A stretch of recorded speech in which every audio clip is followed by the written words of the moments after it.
Esta pasada madrugada, el bueno de Harry Connick Jr., me whatsappeaba y me preguntaba, oye, he pensado en esta, justo para este día, en esta melodía, ¿qué te parece?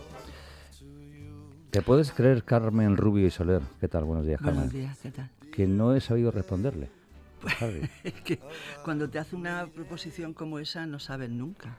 Porque te queda, dice, ¿cómo no? ¿Qué le dices aquí al artista? ¿Qué? Él es el artista. Exactamente, si es que deberíamos de dejarnos querer siempre por él. Total. La sonrisa del gato, una sonrisa que habitualmente reflexiona, que piensa, que comparte, que recomienda y que nos hace pensar cuando poco. Sí. Es lo bueno, ¿no? Es lo bueno. Es lo bueno. Y que tenemos además a un gran artista con nosotros, amigo de la casa, amigo de la casa, que sigue creando, que aporta muchísimo y que está ya conectado desde Almería. Sí, pero no sabemos con él. Claro, nunca se sabe, nunca se sabe. Pregúntale. Querido Enrique Demetrio, buenos días. Buenos días. ¿Cómo estás? Pues bien, esperando por ustedes. Te agradecemos la espera. ¿En qué punto de Almería te hallas justo ahora? Yo estoy aquí en San Miguel, Ahí en un sitio tontillo, en la playa, tranquilico. en la playa. Fíjate. Cerquita del centro de la ciudad, pero playa ya.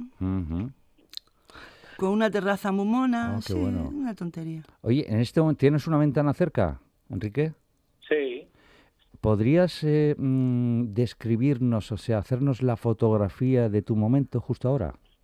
Bueno, pues que la tengo la ventana con una cortina. Bueno, bien. Enfrente tengo un edificio, estoy en segunda línea de playa, no en primera. Y sí tengo una terraza adelante que me da amplitud, o sea, hay amplitud en lo que es la visión desde la ventana. Pero estoy sentado en la mesa aquí en el estudio y nada, esperando conversar con ustedes. Perfecto. Bueno, perfecto. Y esa imagen que ves, fíjate, esta es la pregunta tonta que ya la voy a lanzar directamente. Sí. La imagen que ves, ¿a qué género o a qué estilo del arte correspondería? La imagen real que tú estás ahora observando.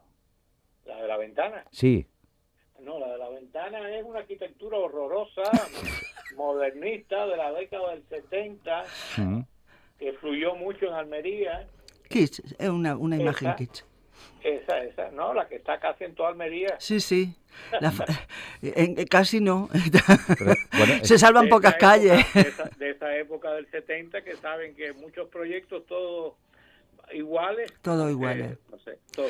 Entraba en la casa, además son las casas que entras y en la misma distribución de una casa de puerta-ventana, pero al revés, entras por detrás. O sea, en la puerta-ventana el salón es lo primero. Sí. Y lo último la cocina. Y en los pisos a los que se refiere Enrique, lo primero en la cocina es como si entraras por la parte de atrás de la casa. Y lo último es la sala, que tendría la puerta a la calle, en el caso de las casas de puerta-ventana, pero que lo que tiene es un balcón a la calle. Pero es la misma distribución de pasillo y a un lado las habitaciones, al final el salón y al principio cocina. Correcto. O al principio, al revés, en la casa de puerta-ventana. Ajá. La misma, o sea, no hay diferencia. Una cosa terrible. Bueno, vamos a ver, entramos en... porque somos de los dispersos, diversos y etcétera. Buenos días de nuevo. Buenos días, Carmen, ¿qué tal estás? Bien. Yo llevo mucho tiempo hablando con Antonio de este tema. Me gustaría, hablamos siempre en positivo, hablamos siempre de comprar cuadros, de los pintores, de su obra. La gente viene normalmente porque ha expuesto o bueno, por diversas... Pero siempre algo...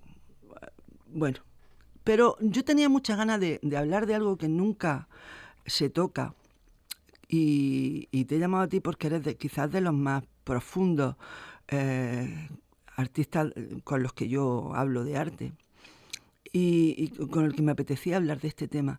El tema de qué sucede cuando el artista no sabe qué pintar. O sea, lo que se dice de la parada esa literaria del miedo al folio en blanco, pues el miedo al lienzo, ese que los escritores suelen hablar más incluso se escriben novelas sobre eso, pero el artista plástico no habla sobre eso, no hay una conversación, no hay un debate, no hay un exponer esta situación. Y no sé si se da, no se da. Enrique, ¿qué piensas? Sí, es como un bloqueo creativo, ¿no? Imagino que pasa igual en los escritores, que es lo que tú decías, lo que comentaba.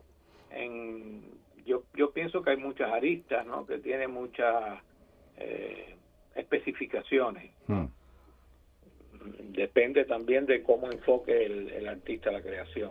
Hay pintores más intuitivos, hay pintores que trabajan mucho el boceto primero, que son menos racionales, esperan el gesto, o sea que hay un abanico muy grande de enfrentar la creación por parte del artista visual, del artista plástico, ¿no?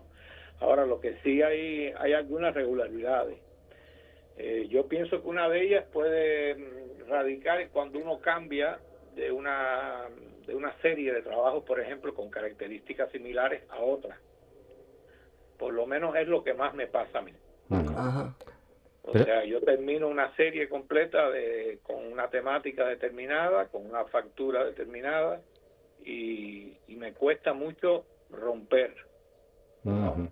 Romper esa inercia. Lo hago, lógicamente, porque si no, pues no trabajara, ¿no?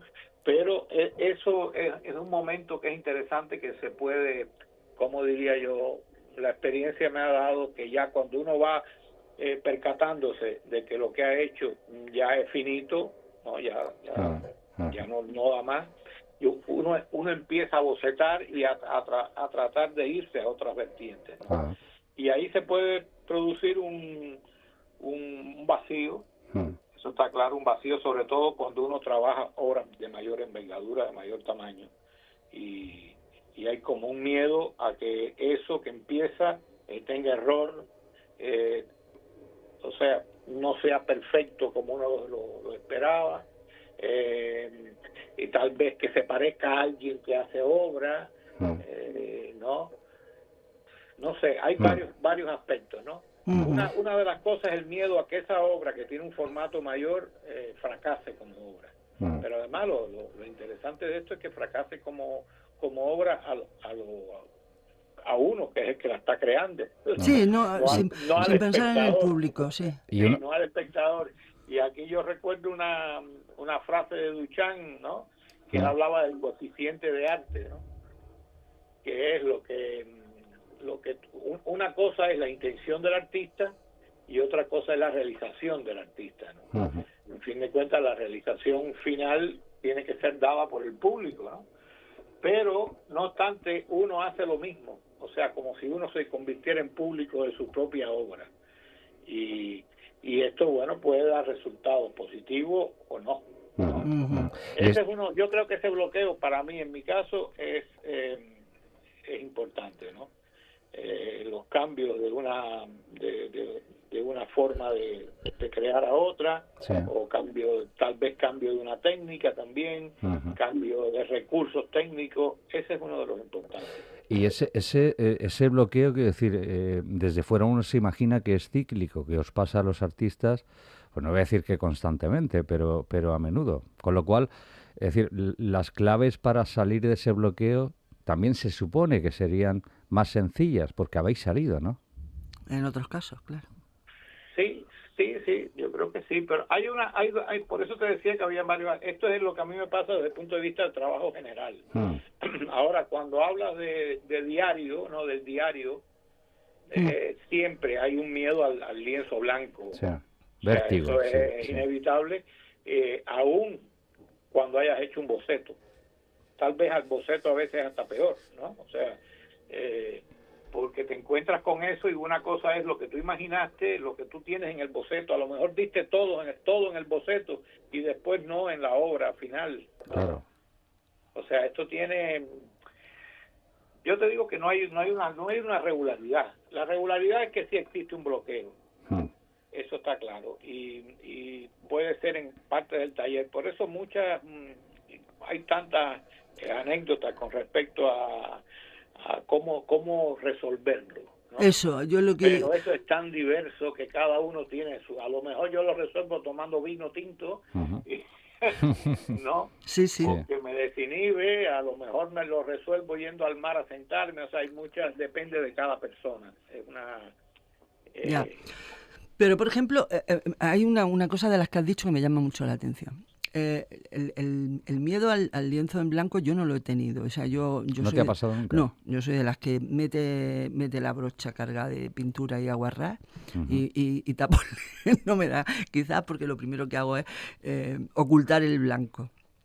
Y dibujar, hacer un dibujo básico muy rápido, muy gestual, muy cubriente. Yo el lienzo en blanco quizás sea lo que más miedo le tengo, pero no soy consciente por eso, porque lo oculto rápidamente. Sí, esa es una de las opciones que es una de las ¿cómo decirte? De los métodos que puede servir, que es manchar el lienzo. Pero para la persona que es más analítica, que no mancha el lienzo, se convierte en un conflicto. Claro. Pero sí, fíjate, pero me hace gracia porque el boceto debiera de darte más seguridad, ¿no? Más, bueno, saber cómo empezar y no pensar en el lienzo en blanco, sino en empezar un trabajo. Decir, bueno, allá vamos. O como lo hacen los escultores, es que esto ya sería demasiado complejo. Pero los escultores hacen el boceto pequeño, sobre todo de escultura en calle, ¿no? Que debe de tener unas dimensiones monumentales, hacen el pequeño boceto de no más de 40 centímetros y antes de hacer el de 3 metros hacen un intermedio. Entonces, claro que tus bocetos no son pequeños, tus bocetos suelen ser tipo A4, A3, ¿no? Sí, ahora mismo estaba trabajando, yo hace tiempo que no o sea, que no enfrento el lienzo en formato de 1 metro, que es lo que normalmente trabajo, 1 metro más, y trabajo cartones, ¿no? De 50 por 75, de 52 por 75 es lo que trabajo normalmente. Pero ahora he estado en un bloqueo. Ajá, anda. Y esto es como me convierto en subjetivo, o sea, en un subjuntivo me convierto. Ajá. Y yo hiciera esto, ¿no? Sí. Claro, easy. Claro. Entonces, por ejemplo, ahora tengo una carpeta que tiene varias cosas hechas con marcadores, ¿no? Y miro los primeros y digo, esto en lienzo. Y después digo, no, tengo miedo a hacerlo en lienzo y que no salga tan fresco, ¿no? Claro. Lo voy a hacer en un cartón. Fíjense cómo el material entonces limita, ¿no? Porque es así, ¿no? Porque tú dices, bueno, un lienzo ya implica, bueno, el montaje, el material.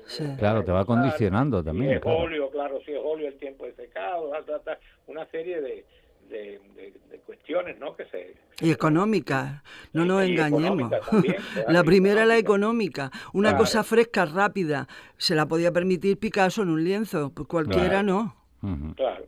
Y entonces, bueno, ahora estoy en ese momento, me he dedicado a hacer bocetos directos, porque yo normalmente no trabajo bocetos con la mano. Yo normalmente trabajo los bocetos con el Photoshop, ¿no? Que es lo que dibujo con un el más moderno. El un más lápiz. moderno. Sí, me facilita mucho los cambios de color, buscar las armonías, eso me facilita mucho porque es muy rápido, ¿no? La manera general, ¿no? Sí. Pero ahora empecé con esto porque tengo esta carpeta y tenía unos marcadores ahí del nieto. Sí. Lo había comprado mi nieto. Finalmente el nieto no lo usó y estoy usándolos yo, ¿no? Y tengo hecho un montón de bocetos a color en A4, en A3 que diga. Y he estado en eso, estoy mirándolo, los miro y digo, bueno, esto en lienzo, ¿cómo fluye? ¿Cómo, no? Y estoy en ese momento de proceso, ¿no? Que por cierto, Carmen vio ese cambio, ¿no? En la última exposición, que ya empezaba a trabajar sobre las pitas de manera la pita. abstracta, claro, más y estoy en eso. O sea que estás en la tercera o cuarta fase de ese proceso. Sí, ahora mismo. Sí. Digamos que es como ese parón, como lo has definido, al principio lo has denominado de una forma que no me acuerdo ahora. Y que no es estático, o sea, puro movimiento, es decir, que es como una parada, un bajón creativo, pero no paras de estar Hombre, creando. sí, pensando en eso, Claro. Lo cual te puede llegar a bloquear más incluso. Eh, Puede ser, Ujú. puede ser. Sí, el diálogo con la obra Claro. puede ser muy gravoso, puede ser un diálogo nada fácil, nada de arte terapia, puede ser más bien una pelea ahí. No es terapéutico, no es verdad. Y fíjate, a menudo, es decir, en conversaciones con músicos, con autores, en fin, ellos ante el vértigo de la página en blanco o de el acorde en blanco, permítaseme esta comparativa, me suelen decir es que, claro, cuando te han encargado una columna o te han encargado una línea determinada Sí, no sé, hay un en cuanto a encargo, una en novela, hay un general un encargo, encargo. ahí obviamente no existe ese bloqueo. No, puede existir peor. ¿Ah, sí? Claro, opino, o sea, vamos a ver. Sí, puede ser peor, depende. Claro que Depende. puede ser peor porque tienes primero un tiempo Mm, y segundo unas condiciones ujú. que de la otra manera no tienes. De la otra manera tienes todo el tiempo del mundo para salir del bache y toda la libertad del mundo para salir del Bueno, bache. visto así, claro. Pero si te ponen Claro. tiempo y condiciones, puede ser agobiante, Mm. ¿no, Enrique? Sí, puede serlo, sí. Ujú. Puede Puede ser. serlo. Pero para Es que también escritor, depende del momento en que, es que esto es interesante, cuando es un encargo, Sí. aunque sea algo con un grado de iconicidad alto, vamos a poner un retrato, qué sé yo, ¿no? Que yo no lo hago, pero bueno, si me encargan una cosa y la voy a cobrar, seguro que hago el retrato. por supuesto que sí. Pero hasta en ese caso, cuando hay un encargo con una serie de limitantes desde el punto de vista de realización, depende del momento que tú estés en tu obra también, eso es importante. Claro. Mm. Eso es importante porque depende de lo que tú estés trabajando, del abanico de posibilidades que tengas, de qué técnica estés usando, porque si no se te convierte en un problema si tienes que cambiar de palo para rumba, ¿no? Claro. Sí. Hay una de las cosas que acabamos de decir que, por supuesto, si te hacen un encargo de un retrato, por supuesto, si además eres bueno, como es tu caso, lo aceptas porque sí. Pero aparte de eso, como siempre, utilizamos en este programa cualquier momento para aprovechar y decirle a la gente que compre arte, por favor, es una maravilla de regalo regalarle a alguien un retrato. Absolutamente. Es una maravilla. Estoy por encargarte, Enrique, un retrato, de verdad. Pilles como pille al artista, lo digo ya, de palo a rumba o rumba a palo, pero bueno, es verdad que te puede cortar completamente el rollo del proceso que tú estás pasando, ¿cierto? Y esto, es decir, los artistas, llegado al punto de, bueno, haber superado ese bloqueo, haber avanzado, llegar a exponer, es decir, los artistas, ¿llegáis a notar, observando el resultado en una exposición, que ese artista que expone ha superado un bloqueo o no? ¿O hasta ese punto no llegáis? No, porque no ve ¿Por algún cambio respecto al anterior en su...? No necesariamente, no creo Ah. que sea... No creo ves que el sea. cambio, como se va a ver en la próxima Claro. exposición de Enrique. Cuando Enrique exponga otra vez, veremos las pitas. Mm. Pero no vemos el proceso desde los corazones a las pitas. Ya. Ese se lo queda a él. Ya. Porque selecciona lo que muestra. Mira, ahí sí, cuando se habló de un retrato como encargo, es interesante, ¿no? El retrato se corresponde a algo, o sea, es como un cocinero, ¿no? Sí. No es lo mismo la abuelita de uno que siempre hacía el mismo guiso, de la misma manera, ¿no? Al cocinero que es, o la cocinera que es un poco más creativa y dice, bueno, hoy voy a hacer tal cosa, pero voy a tratar de hacerlo de esta manera, o agregándole tal condimento, ¿no? Uh-huh. Y en eso radica la diferencia entre tecnología, entre ciencia, o sea, entre la creación, el abocarse en la creación en la ciencia, al abocarse en la creación en el arte, ¿no? Claro. En la ciencia hay lo mismo, hay esa pasión, hay esa imaginación, pero hay un objetivo que es diferente, que es poder reproducir ese logro, ¿no? Y en esto, un retrato se parece mucho o sea, estoy pensando ahora, hablando así, se parece mucho a la creación de esa índole, de una receta, ¿no? O sea, porque ya ya está resuelto desde el punto de vista técnico, de enfoque, y uno lo realiza con mayor facilidad. Claro. Cuando hablaba del sufrimiento es porque uno trata de darle, aunque sea un retrato, un toque de tu obra, ¿no? De lo otro que tú haces. Y es interesante, mira, es un tema interesante que se pudiera tratar en otro momento. No, hablando, volviendo al tema de lo que te puede ocasionar ese vértigo, ese bloqueo creativo. Bueno, a lo largo de la historia muchos artistas han tenido bloqueos creativos y les ha supuesto tragedias que bueno, no vamos a tratar aquí, pero que a poco que hundemos encontraríamos muchísimas. ¿Cómo hoy es distinto? Hoy el mundo no es como hace un siglo, como hace 2 siglos. ¿Es mejor o peor? Bueno, eso no daría para un programa, es daría para una cadena de radio entera. Retiro la pregunta de momento, señoría. Vale, sí. En otro... Sí. No, pero quiero decir, quizá también las tecnologías, el arte tiene mucho que ver con las técnicas en cada momento. Hoy con las tecnologías, ¿no? En el siglo XV el óleo supuso un paso importantísimo, luego los pasteles, luego, en fin, ha habido técnicamente... La técnica modifica el proceso creativo del momento histórico, pero ahora en y Enrique lo ha dicho, él trabaja con Photoshop y trabaja en el ordenador, ¿no? Eso ayuda muchísimo a unos, a otros no, o unos trabajan solamente en el ordenador. Hay una diversidad terrible. Pero lo que yo digo, Enrique, ¿tú crees que hoy ese bloqueo creativo puede cargarse a alguien? Puede. Sí, pues yo creo que el ser humano es el mismo siempre. O sea, ahora me acordé de una frase, creo que de Holden, que donde está el peligro también crece lo que lo salva, ¿no? Algo así decía.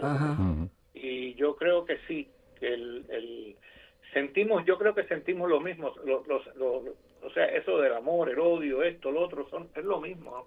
Siempre a través de la historia del ser humano. Y yo creo que el bloqueo puede darse igual en el siglo XVII que hoy, desde el punto de vista del bloqueo creativo como tal. Yo creo que esas condiciones, cada momento con su expectativa, cada momento tuvo su tecnología, Carmen también. Sí, lo que yo he dicho. Claro. Y cada momento pues tuvo lo que pensamos ahora que es algo muy convencional, a lo mejor en el siglo XVI fue tremendo, ¿no? O sea, eso yo creo que sí, que el bloqueo no, ni más ni menos. Yo creo que ni más ni menos. El miedo que además humaniza al artista, claro. En cierto sentido. El miedo es lo que dice Enrique, estoy con él, es decir, universal y atemporal, es decir, va con el ser humano directamente. Hemos dejado también atrás otra idea que también me encantaría desarrollar, no hoy, sino cualquier otro día, y lo haremos, lo de la arte terapia y lo del artista cuando pinta. Es decir, el que pinta como terapia y el artista que cuando pinta de terapia nada. Es una pelea, una tortura, exactamente. Claro. ¿No, Enrique? No, muchas veces la terapia, en la persona que lo hace por terapia, ten cuidado, no lo motive, porque la necesidad, como decían que era la necesidad conocida, la libertad, ¿no? Sí. El que empieza a pintar por terapia, le empieza a picar el bicho de la creatividad también. Y termina siendo una tortura. Y termina teniendo las mismas condiciones que un artista a cada nivel, bueno, su nivel, pero lo mismo, ¿no? Ten cuidado, sí. Y ahora, ¿en qué punto estás tú de la lucha con la obra? Pues en ese que te dije anteriormente, estoy bocetando, no en el Photoshop. A lo mejor lo que hago es pasarlas a Photoshop y empezar a ver variantes, pero ya tengo algunas ideas más precisas de lo que haré en lienzo, ¿no? Pero está ganando. Y no sé, fíjate, si vaya directo al lienzo o pase por los cartones de ese formato que te decía. Tal vez me vaya directo al lienzo. Muy bien. Eso. A mí me gusta mucho cuando trabaja el lienzo. O sea, que veo que la lucha está ganando. No en la guerra, pero esta batalla la estás ganando tú. Bueno, pues nada. Sí. ¿Qué otra pregunta tenían que hacer? Voy a hacer acabo el Yo creo que ha sido el silencio ha respondido, en este caso, el silencio de Enrique Demetrio. Vale. Oye, la penúltima cuestión, también muy tonta, por mi parte, muy básica, muy elemental. Un artista... Tú siempre estás en eso, siempre te estás autotitulando de tonto. Es que estoy... No, es que... Tonta, pero las preguntas tuyas a veces son demoledoras. Bueno, hombre, no a veces sé, dice, es que en alguna ocasión nada más. Es el bloqueo artístico y comunicativo del locutor, claro. Yo estoy en permanente bloqueo. Sí, claro, o sea, te vemos. Y entonces, un artista plástico en un mundo, en torno al entorno, válgame la redundancia, el ambiente que vive el mundo, la sociedad, un artista plástico en un mundo contrahecho, como el que estamos viviendo, al que estamos asistiendo ahora, antinatura, es decir, ¿se retroalimenta o el bloqueo se incrementa más todavía o no? ¿O el artista está o debe estar automáticamente ajeno a este mundo? Eso ya es más filosófico. Habría que irse precisamente al asunto del todo el arte contemporáneo o el arte desde el siglo XIX para acá. Precisamente fueron los cambios filosóficos unos tras otros tan fuertes, ¿no? O sea, desde Nietzsche, desde Kant, qué sé yo, ¿no? Sí. Y después Carlos Márquez, y la cultura debe funcionar como instrumento de no sé qué, y después Adorno con los otros, y Derrida con la deconstrucción. O sea, hay una serie de movimientos. Los movimientos no fueron tan seguidos en la anterior historia del mundo, ¿no? De la sociedad. Y todos esos cambios pues han dado que lógicamente yo lo veo como que más o menos en cualquier lugar pasó lo mismo. En cualquier momento para mí pasó lo mismo. En época de tránsitos, claro. En época, sí. Claro. Sí. Y el artista en cada momento también trabajó sobre las bases o sociales o más conceptuales, más de contemplación. El arte fue muy contemplativo hasta el siglo XIX, ¿no? Y ahora estamos tratando de que vuelva a ser contemplativo, ¿por qué no? Es lo mismo que yo me pregunto, ¿no? Esa idea... O sea, puede llegar a ser contemplativo de nuevo, hay que dejar una pregunta abierta, porque claro, todo aquello de la belleza como sospecha y todo eso, bueno, todo eso hay que trascenderlo. Sí, señor. Esa me has matado, Enrique. Siempre me deja alguna pregunta, alguna frase, pero con esta de que el arte puede volver a ser contemplativo, me has puesto a cavilar, que ya no me va a dejar. Ahora ya me tiene allí en el estudio un par de veces a trabajar sobre esto, porque realmente me parece una idea jorobe, una idea importante. Claro, es que yo creo que por qué no recuperar la belleza tradicional también a los efectos de la contemplación, no formalmente. Totalmente. O sea, no formalmente. Ya, pero sí, te he entendido. Ya, no creo que no se debe ignorar el dolor, ¿no? Claro. Pero eso está claro, pero bueno, ¿y por qué no contemplar y disfrutar de la contemplación también? Esto me recuerda a este filósofo que hay muy de moda, que lo critican mucho, el coreano, que dice que le gusta cantar. Sí. O sea, y motiva a las personas a cantar. Sí, además monta unos espectáculos. Y disfrutar de la vida y disfrutar. Lo consigue. Es válido, y que sigue siendo válido a través de la historia y que debemos rescatarlo también, ¿por qué no? Total. Pues fíjate, ahí lo vamos a dejar, pero en positivo, lo vamos a dejar en positivo y con varios melones artísticos que hemos abierto directamente para próximas entregas con el único e incomparable Enrique Demetrio. No, te emplazo para, por lo pronto, una sobre arteterapia, otra sobre el arte contemplativo. Sí. Ahí hay 2 o 3 conversaciones que nos debemos, ¿vale? Mínimo. Ok, perfecto. Enrique, ha sido un placer una vez más, un gustazo. Igualmente con ustedes. Muchas Enrique, gracias. 2 besos grandes. Un beso, hasta luego. Hasta luego. Maravilloso, pues oye... a veces hay que hablar genial. Genial. Abiertamente sobre, bueno, pues sí. un espacio así un poquito... En la literatura se habla mucho más, en la música también, en las artes plásticas menos, claro. pero mira, fíjate, existe el igual... bloqueo del artista, ¿no? Directamente. Lo hemos vivido igual. Porque además lo está superando, está en proceso. Sí, ahí lo ha dicho. Enrique Demetrio. ¡Guau! Genial.